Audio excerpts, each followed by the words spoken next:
So, um, if you were asked to design a submarine for the Mariana Trench, you would, engineer it specifically for extreme hydrostatic pressure. Right. I mean, you wouldn't exactly use untreated wood for that. You'd use a titanium pressure hull. Exactly, yeah. Yep. But if you are engineering a molecule to survive inside the human vagina, you aren't fighting pressure. You're actually fighting one of the most chemically hostile, enzyme-rich ecosystems in human biology. Oh, absolutely. It's an incredibly harsh environment. Yeah, so today's deep dive is really about the sophisticated chemical armor that scientists are building to win that fight.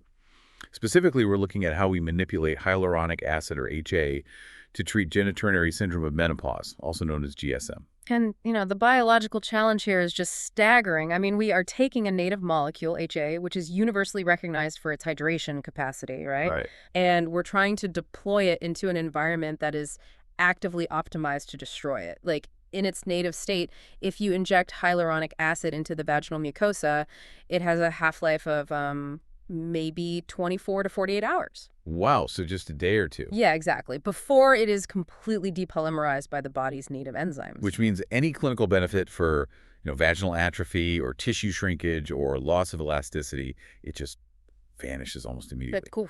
Gone. Yeah. So to give you, the listener, a sense of why this environment is so uniquely destructive, I think we need to look at the basal state of a healthy vaginal ecosystem. Because from our sources, we're dealing with a multi-stratified epithelium that's covered by this dense glycocalyx. Yeah, that glycan coat. It's essentially the primary interface for host microbe interactions. And it localizes a massive population of lactobacillus bacteria. And those lactobacillus species are sort of driving the metabolic baseline of a whole region, aren't they? They are. By constantly metabolizing local glycogen into lactic acid, they basically push the baseline pH down to a highly acidic range. So it's typically sitting somewhere between like 3.5 and 4.5. Which is pretty acidic. Very. And that acidity is a brilliant evolutionary defense mechanism against exogenous pathogens. It keeps the bad stuff out. But, as our sources point out, that same evolutionary defense mechanism turns the vaginal mucosa into this hyperaccelerator for our primary antagonist today, which is hyaluronidase. Right, mammalian hyaluronidases. These are the natural enzymes responsible for recycling HA throughout the whole body. And there's a specific human hyaluronidase enzyme that's really active here, right? Yeah, it's called HPH20, and the catch is it functions optimally under acidic conditions. Of course it does. Yeah, it peaks in efficiency right between a pH of 4.5 and 5.5. So the native acidity of the vagina actually alters the protonation state of the active site residues within that HPH20 enzyme. Okay, so what does that mean in plain English? It essentially creates the perfect electrostatic environment for the enzyme to bind to the HA substrate. I mean, the natural, healthy state of this anatomy is practically the absolute perfect breeding ground for hyaluronic acid degradation. That's wild. Let's visualize that degradation mechanically for a second, because the sources describe HPH20 as a relatively bulky enzyme. It's about 58.4 kilodaltons in size. Yeah, it's a big molecule. And it kind of acts like a microscopic pair of scissors, right? It targets and hydrolyzes these beta-1,4 glycosidic bonds along the HA chain. But it doesn't just hack away at random. No, it's highly systematic. It operates sequentially from the reducing end of the polymer. And its active site actually requires a really specific spatial arrangement. Right. It needs to lock onto a specific pattern of, I think it was at least 6 sugar molecules, a hexasaccharide. Exactly. It needs that clean 6-sugar stretch before it can successfully cleave the bond. If it doesn't get that exact fit, the scissors don't work. And that requirement, that need for a specific hexasaccharide sequence, that's the biological bottleneck we can exploit, isn't it? You hit the nail on the head. If the enzyme cannot physically access a clean stretch of 6 sugar molecules, or, if the spatial geometry just prevents that bulky 58.4 kiloday structure from locking on, the cleavage simply cannot happen. The HA survives. Exactly. Right. Which brings us to the core of the engineering marvel we wanted to talk about today, covalent cross-linking. Right. So how do we actually stop the scissors? We have to disrupt that clean stretch of sugars. Yeah. So instead of thinking about native HA as a loose pile of material. Think of it like an unspooled chain link fence just lying flat on the ground. Unmodified, the HBH20 enzyme can just walk right up and snip the wire anywhere it finds that six-sugar sequence. Right, like a loose pile of wet spaghetti that enzymes can just slurp up. I love that analogy, yeah. So cross-linking is basically the process of welding multiple spools of that fence together or tying all those noodles together to create a rigid, densely packed three-dimensional scaffolding. And that physical change, going from a fluid polymer solution into a cohesive 3D hydrogel, it physically barricades those beta-1,4 glycosidic bonds. It does. The sheer steric hindrance of the newly formed 3D matrix means that the bulky HPH20 enzyme literally cannot fit inside the grid to access the cutting sites. That is so cool. So what are they using to actually build this scaffolding? Because the standard armor in aesthetic and gynecological medicine seems to be a molecule called BDDE, right? Yeah, 144-butanediol diglycidyl ether, BDDE. It's the industry standard. Yeah. And the chemistry of how it locks these chains together is really fascinating. It relies on a process called ring-opening esterification. Which sounds intense. How does that work? So BDDE interacts directly with the reactive hydroxyl groups located along the HA polymer chain. When the epoxide rings on the ends of the BDDE molecule open up in an alkaline environment, they form these robust covalent bonds. With the hydroxyl groups across two separate HA chains. Exactly. It basically creates a permanent fixed bridge between them. And looking at our sources, a crucial rule regarding this BDDE armor is how it scales. The resistance against hyaluronidase is heavily dependent on concentration and cross-linking density. Right, it's a numbers game. When analyzing the clinical performance of these hydrogels, the overarching rule is that greater concentrations of HA equate to greater resistance to enzymatic degradation. Which makes sense. And medical fillers typically span from, 4.5 milligrams per milliliter up to around 30 milligrams per milliliter? Yeah, that's the general range. And the clinical data consistently demonstrates that monophasic, highly concentrated formulations, something like, say, Juvederm Ultra Plus, exhibit vastly superior resistance compared to lower concentration biphasic fillers. Like the ones in the Restylane family. Exactly. It just becomes a matter of raw molecular density.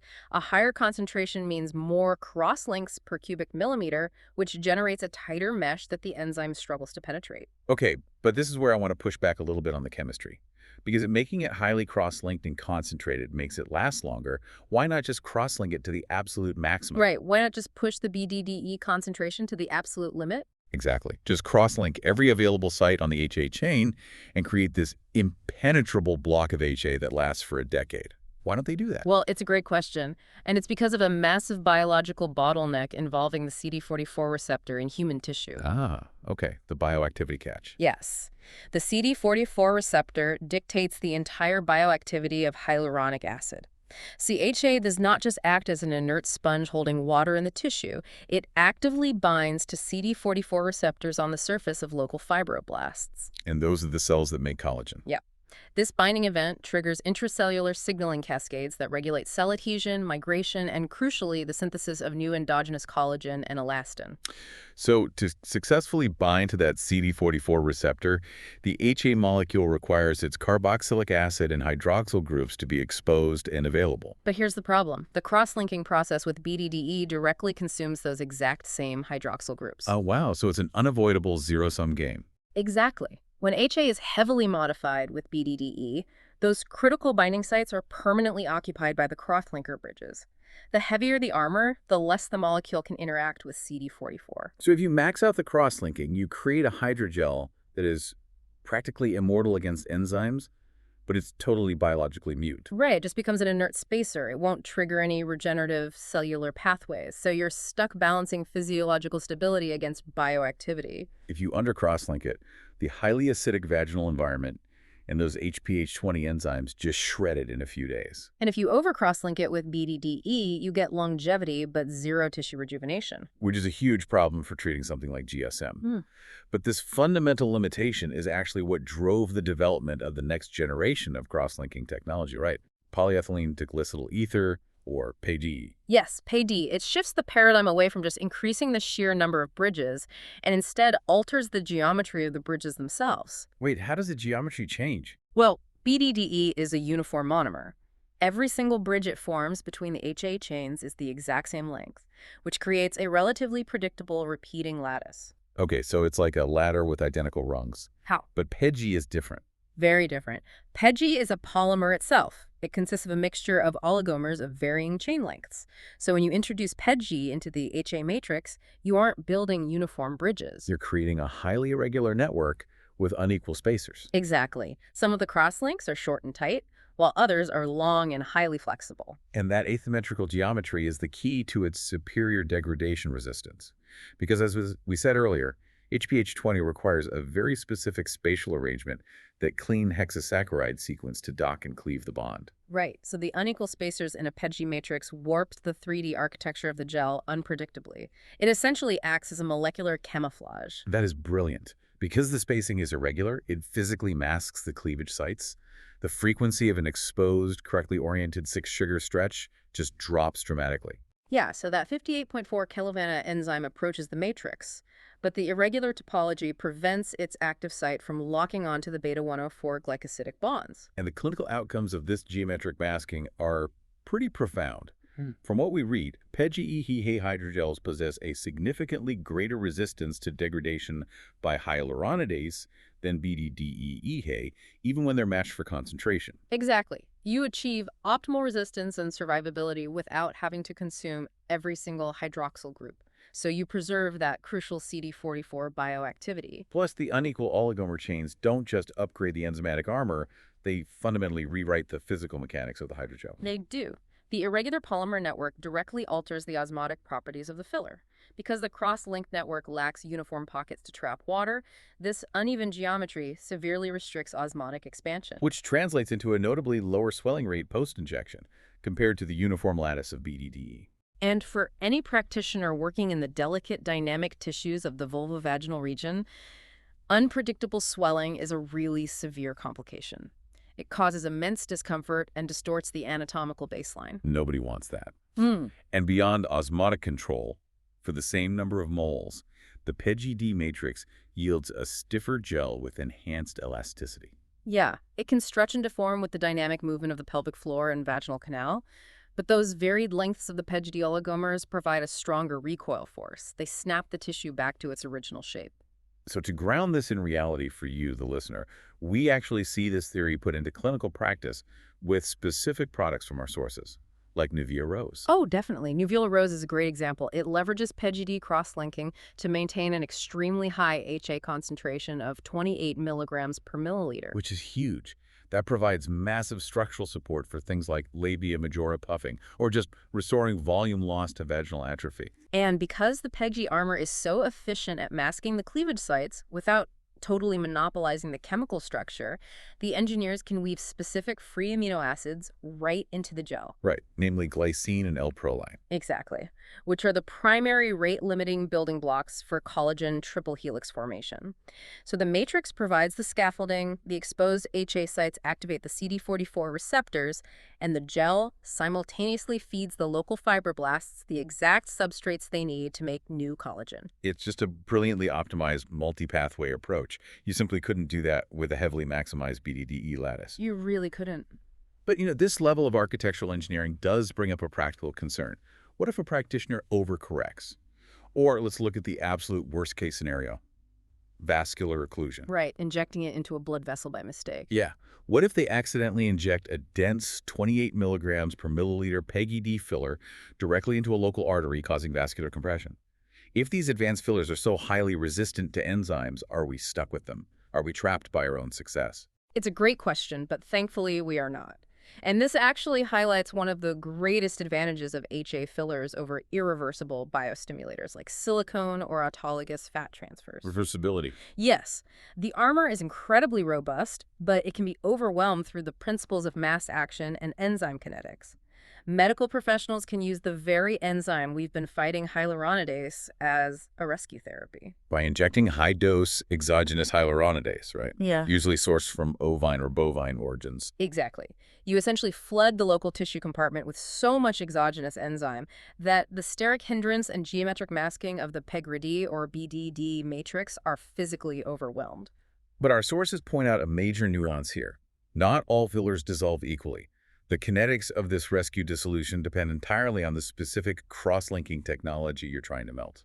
That's right. In vivo and in vitro studies show that lower concentration, loosely linked HA, like say Juvederm volate at 12 milligrams per milliliter, depolymerizes really rapidly and homogeneously upon exposure to standard doses. I guess the surface area to volume ratio of a lighter gel just allows the exogenous enzyme to penetrate the matrix almost instantly. Yeah, but when you are dealing with a heavy, highly cross-linked PEG matrix or a dense monophasic BDDE filler, the dissolution curve completely changes. Because the enzyme can't penetrate the core of a dense 28 milligml matrix right away, right? Exactly. It has to aggressively cleave the uncross-linked peripheral sections first. It has to slowly loosen the outer scaffolding before it can gain spatial access to the deeper beta-142 bonds. So a practitioner dealing with an occlusion from these advanced gels has to mathematically adjust their rescue protocol. They do. A standard 1500 IU vial of hyaluronidase might not clear the physical blockage in one pass. They often have to perform serial sledding of the compartment. Which means utilizing significantly higher units of enzyme and relying on mechanical massage to physically increase the surface area of the gel. Right, you have to expose fresh cleavage sites to the exogenous hyaluronidase until the matrix fully collapses. The biochemistry of the filler dictates not only its longevity, but the precise algorithmic steps required to reverse it in a crisis. Wow. So we have tracked the engineering of HA from its vulnerable native state all the way through to the most advanced polymer architectures available. It's been quite a journey. We looked at the multistratified vaginal epithelium and how the lactobacillus-driven pH of 3.5 to 4.5 creates a hyperaccelerator for the HPH20 enzyme. We examined BDDE cross-linking, the rule of concentration, and the biological bottleneck of the CD44 receptor. And we saw how upgrading from the uniform monomers of BDDE to the unequal oligomers of PEGD physically masks the cleavage sites from the enzymes. It offers longer-lasting relief, structural support, minimal osmotic swelling, and enhanced bioactivity. It's a massive leap forward for women's intimate health. But, there's one final biochemical twist in the clinical literature that we have to talk about. Oh, yeah. Because we've spent this entire deep dive framing the HPH20 enzyme as the antagonist. We've talked nonstop about how to prevent the filler from being destroyed. Right, but the degradation of the HA matrix is not a failure state. It is actually a vital secondary mechanism of action. Wait, really? How so? Well, the sources note that the molecular weight of hyaluronic acid dictates its function in the tissue. The large, fully intact, highly cross-linked chains we inject high molecular weight HA, they function primarily to provide structural volume, hydration, and an anti-inflammatory effect. But as the PEGD or BDDE armor slowly, inevitably yields to the body's local HPH20 enzymes over the course of 12 to 18 months, those massive chains are chopped up. Yes. They are chopped into smaller fragments known as low molecular weight HA or LMWHA. And here is the twist. These low molecular weight fragments behave entirely differently than the parent structure. So they don't just disappear. No. They bind to different cell surface receptors, like TLR2 and TLR4, which actively trigger deep tissue regeneration pathways. Oh, wow. So the LMWHA fragments actually stimulate angiogenesis, like the formation of new capillary networks to restore blood flow to the atrophied mucosa. Exactly. And they aggressively kickstart wound healing cascades. The gradual destruction of the hydrogel by the body's native enzymes is actually a timed release signaling cascade. That is incredible. The armor isn't meant to last forever. As the enzymes slowly chip away at the polymer matrix, every fragment they cut loose becomes an active messenger, instructing the surrounding cells to rebuild the vascular bed and rejuvenate the tissue on a cellular level. It really is the ultimate synthesis of bioengineering and native biology. We design a temporary, highly specialized scaffolding that supports the tissue mechanically, while slowly sacrificing itself to trigger a permanent biological restoration. The breakdown is the point. You engineer the titanium submarine to survive the Mariana Trench just long enough so that as it finally yields to the pressure, it fertilizes the ocean floor. That's a beautiful way to put it. Well, we want to thank you for joining us on this exploration of the advanced biomaterials reshaping women's health. Keep looking past the surface of the medicine you encounter. There's always a deeper mechanism at play. Until next time.